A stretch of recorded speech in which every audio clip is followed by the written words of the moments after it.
She automatically and instantaneously improved the conditions. Attendance is still lagging. WNBA is still losing money compared to what you would hope it would earn, but clearly things are on an upward trending trajectory. It's improving, and she has everything to do with it. So there's white women that have been in the league for a long time that are prominent in the league. Why none of those white women got the respect that Caitlin Clark has gotten? Because it's not whether you're white or not. It's because are you good? And let me tell you the keys, the sauce recipe for Caitlin Clark real quick. It's simple.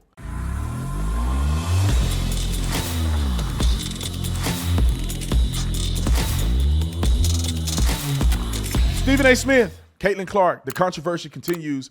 I think that the controversy should continue because Caitlin Clark has all this attention, and it's a battle for the minds at this point. The minds on this side is saying Caitlin Clark should not capitulate to the foolery. I do understand why she's in the position that she's in, because she's getting pressured. And as a young woman without a lot of life experience and never growing up in a black neighborhood, you are beholden to the theology of disingenuous black people. And so I see why she's coming out with this approach. She want to be a leader. She got to make money. I get it. You get it. We all get it. But I don't like it because I think it's inappropriate. But Stephen A. Smith has something to say about it. And more and more I listen to Stephen A. Smith, the more and more I think he's going to be a Republican. He had an episode today, Am I a Republican? I didn't get a chance to watch it. I'm sure he said he's not a Republican because he cannot give up now, right? He got to keep saying he's a Democrat, hoping to God the Democrats change. They ain't never going to change. They say free, but what they really mean is see the fine print. There's no shortage of ads from big wireless carriers offering the latest iPhone for free. But look deeper, you'll realize to qualify, you need to trade in your phone valued at $1,000. You need to be on the $100 a month unlimited plan and pay the $35 activation fee. That's a lot of money for a free phone. Don't fall for it. Pure Talk, my cell phone company, has a better option. Get a brand new iPhone 14, which has all the bells and whistles that you need, plus get unlimited talk, text, 15 gigs of data, and mobile hotspot, all for $50 a month. Now, how about that? Half the price of the big guys, and you'll get a new iPhone powered by America's most dependable 5G network. I want y'all to do this. Dial pound 250 and say Brandon Tatum. Pure Talk's U.S. customer service team will make the switch easy and breezy. Plus, when you dial pound 250 and say Brandon Tatum, you'll get an additional 50% off your first month. Pure Talk, America's wireless company. Roll the clip. Caitlin Clark, all right? The Indiana Fever star was named Time Magazine's Athlete of the Year earlier this week, and she took time to acknowledge that race played a role in her success this year. Here's a passage from the article in Times Magazine. Quote, I want to say I've earned every single thing, but as a white person, there is privilege. A lot of those players in the league that have been really good have been black players. This league has been been built on them. The more we can appreciate that, highlight that, talk about that, I think it's very important. I have to continue to try to change that. The more we can elevate black women, that's going to be a beautiful thing, end quote. You see why I had no problem with her being Times Athlete of the Year? You see why I said that she should have been on Team USA? You see why I had to go off on the likes of Cheryl Swoops and others who were clearly distant and dismissive of her, no matter how much they try to deny it? There was resentment towards her, and here's why I said it was stupid. Because when she came into the WNBA, for 22 plus years, they had been flying commercial. They were begging for chartered flights. She arrives there, and 2 weeks later, they got chartered flights. She automatically. And then let me interject real quick.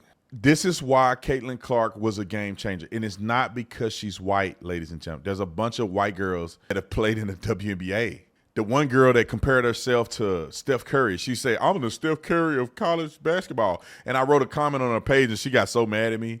She was like, you a hater or something. And I'm like, no, you can't compare yourself to Steph Curry, right? You're not shooting a three over the top of dudes that are 6'7", 6'8". You're not, you ain't got the juice like Steph Curry. But anyway, so there's white women that have been in the league for a long time that are prominent in the league. Why none of those white women got the respect that Caitlin Clark has gotten? Because it's not whether you're white or not. It's because are you good? And let me tell you the keys, the sauce recipe for Caitlin Clark real quick. It's simple. The girl has a little bit of femininity that goes a long way. So she's a looker, right? She played on a team that got a lot of hype because she had broken all these records. She was on Iowa's team that went to the national title. She played against a young lady, Angel Reese, and it was a a good versus evil kind of thing. She was the model. Angel Reese was kind of ghetto and gutter, and LSU was kind of gutter, and Iowa was a bunch of white girls that were all put together, and so it was this controversy that conjured up. Also, the advent of social media. Now you see clips online. Now you see her crossing people over and hitting threes, and that social media built this apparatus that made her larger than life. So people were interested in watching her go to the WNBA and do the same thing. And she has class and decorum. Those are things that people are attracted to. Somebody that has class, decorum, and skill sets, and that's feminized as a woman basketball player.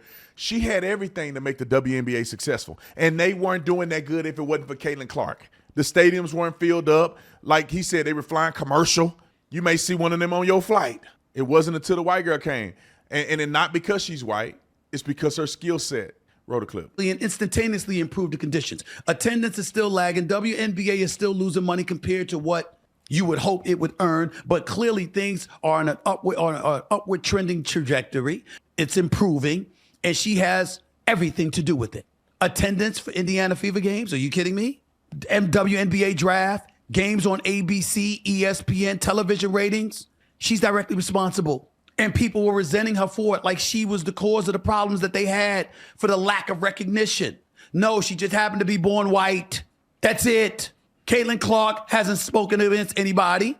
She hasn't assisted in denying anybody else the privileges they deserve. If anything, she's tried to provide assistance. A rising tide lifts all boats. She's trying to be the rising tide that lifts the boats. And there were sisters resentful of her.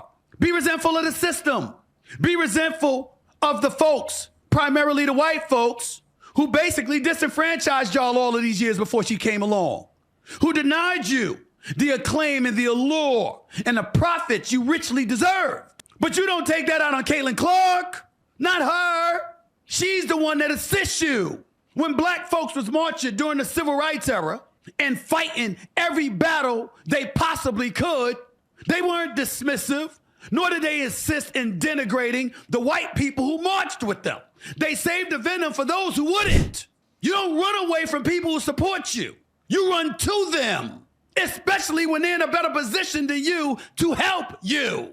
But it still seems like people are slow rolling their way to a form of progressive thinking that enables them to appreciate the Caitlin Clarks of the world instead of resenting her. Which means, as always, no matter how far we've come, we still have a ways to go.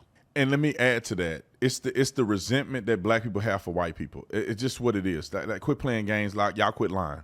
What happens is all these black girls were running the show, and you got a white girl that come along that's better. That is crazy. It's like if you were running track and a white dude wins the 100-meter dash. Everybody's like, what? The black people are feeling some type of way because they look bad that the white boy beat them. That's just like if you were dancing. Right? You at a club and you pop locking and doing this, and you know how y'all know how black people got rhythm and stuff like that. See, y'all didn't know I still had that. Black people got rhythm. If a white person outdance a black person, everybody looking at them like they're a three-headed monster. What are you doing, bro? How you gonna let a white? Think about this. Gospel artists. You go listen to a gospel artist, or you go to this day, you go listen to a soul, like a neo soul song, or somebody that sang jazz, somebody that raps. You would think it's a black person because traditionally black people did well in that. But when people find out it's a white person, black people have animosity towards that. White comedians, white athletes, white, you go down the list. White people dancing, white people rapping. You think Eminem is loved by the industry? No. You will make a black man so mad if you say Eminem the greatest rapper alive. Not all black men, but you will make a lot of black men mad. They'd be like, man, that white boy don't know how to rap. They ain't from the hood. You know what I'm saying? You get a white dude out there playing running back with Christian McCaffrey. One, Scatterboo trash. But McCaffrey, one white guy, a white guy. Remember Seahorn? Some of y'all old enough to know Jason Seahorn. The only white defensive back ever in the history of football to ever make the Pro Bowl, I think. He made maybe one or two people. You know what I'm saying? You let a white boy outdo you, then black people have a problem with that. I'm just telling you what it is. You don't have to believe me. I think we have a Time Magazine clip, Time Magazine podcaster. Let's play that clip real quick because it's associated, and then we're going to move on to the next topic. So roll that clip, Nick, when you have it available.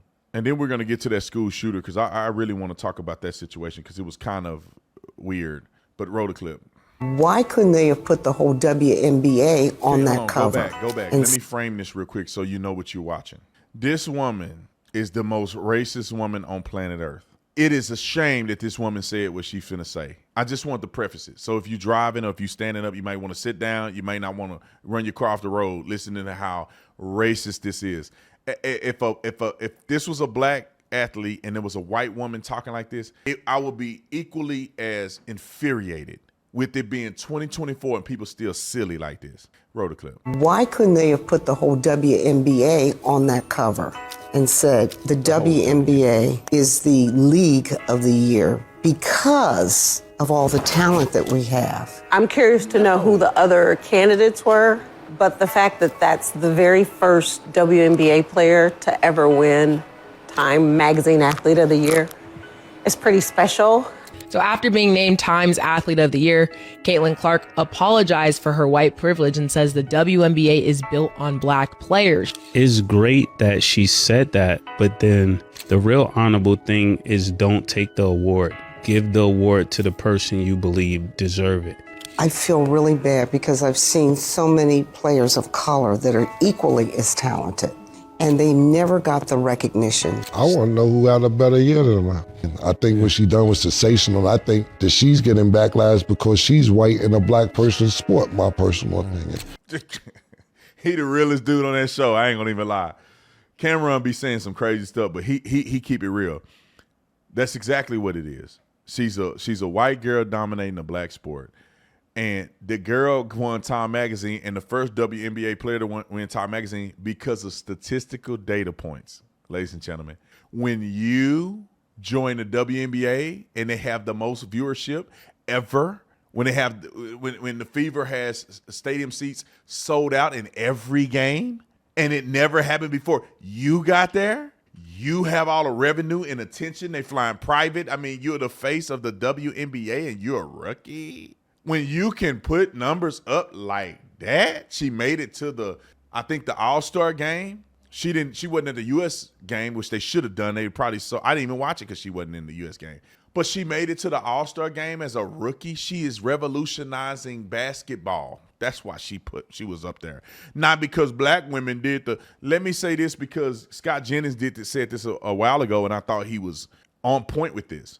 Scott Jennings was very clear. What league did these black women build, though? Like all this time, what have they been able to accomplish? A little bit of TV time, investor money, the NBA subsidizing. They've lost $50 million almost every year they play. What league is these black girls building? Caitlin Clark just feels sorry for them. It's not that she really think they built anything because they haven't built hardly anything. They've been struggling.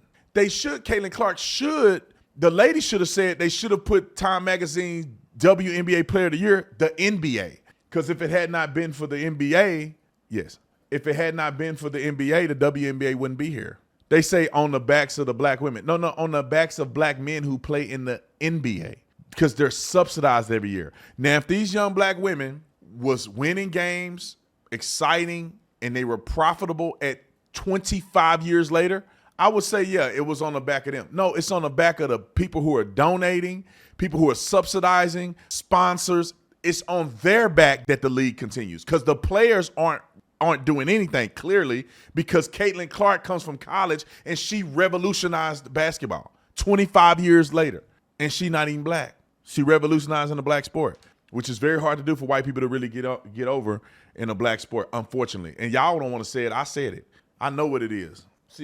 You see a white guy doing what black people normally do. Black people get all offended. And I think white people used to feel the same way. I bet you $1 million when the first black man picked up that basketball and went dunking from the free throw line, white people were all in their feelings.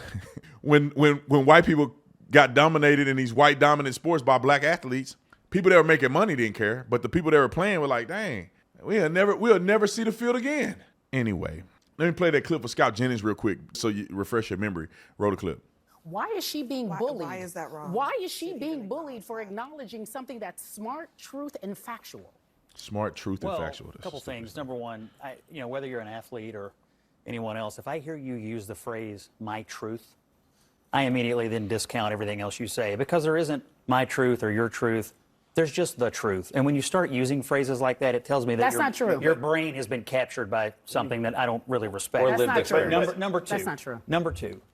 The attention the league got this year was amazing, and it was all because of her. She is an amazing player. The arenas were full when she played in them. The TV ratings were up when she was on television. That's undeniable. But, the league still lost like $40 million this year. And it's never made money. And to me, when you're talking about having respecting people who built something, what did they build? A league that loses money every year? She has the capacity. What do you mean, to what did they build? What do you mean, what did they build? What kind of a business did they build? The reason why it's still up and still running, whether it's losing money or not, is because of these black women who are in this. Isn't it because of the investors? No, Scott, stop it. You stop it now. It's not. I was in Dickie's arena. Who pays for it? I was in Dickie's arena. Let me just tell you. It says more about the people who are getting offended by it than her. I think they're just disappointed that she appears to have been captured by the woke mob. You don't like the way. Here's the white privilege. Let him articulate this because I want to learn something. I feel a little bad for her because she's going to learn that it will never be enough. No matter how much of the phrasing, no matter how much of the groveling you do, it will never be enough for the people in that league that hate her guts. Why do you assume they hate her guts? Why do you assume that she is trying to pander? Isn't it also because I hear the language. It's the language of the pander. I hear the phrase white privilege. Sports is the one place where nobody on the field has any privilege at all. She doesn't get extra points when she shoots because she's white. She gets the same number of points as anybody else. Sports is the great equalizer, and it just felt like to a lot of people that she was groveling for no reason because she is an amazing player who deserves all the accolades she's getting right now for doing what she's doing for women's basketball. All right, That's crazy to me. Scott Jennings just sound like he came from heaven or something. These people are so silly that him just speaking simple reality or speaking simply in reality and facts, that it just sounds so profound. What league are they really building? They've been losing money every year. Well, we think she went woke because she deserved all the accolades that she's getting. She's a tremendously great player. Her truth. It's not, if that's her lived experience, she's going to change her mind because it's never going to be enough. That's one thing. That's why you don't negotiate with terrorists. You don't pay ransoms because it's never going to be enough. As soon as you pay a ransom, they're going to want more money because they know you got money now. And then they're going to come and try to steal from you all the time because they know you're going to always pay up. So as soon as you capitulate, you wait till a young girl in the NBA that's a black girl gets hurt, or a young lady in the NBA, something happens. They're going to look to Caitlin Clark to talk about it when it's probably not her concern and she don't agree with it. But she got to talk about it now because she's supposed to be advocating for the black woman. They just going to push her off a cliff.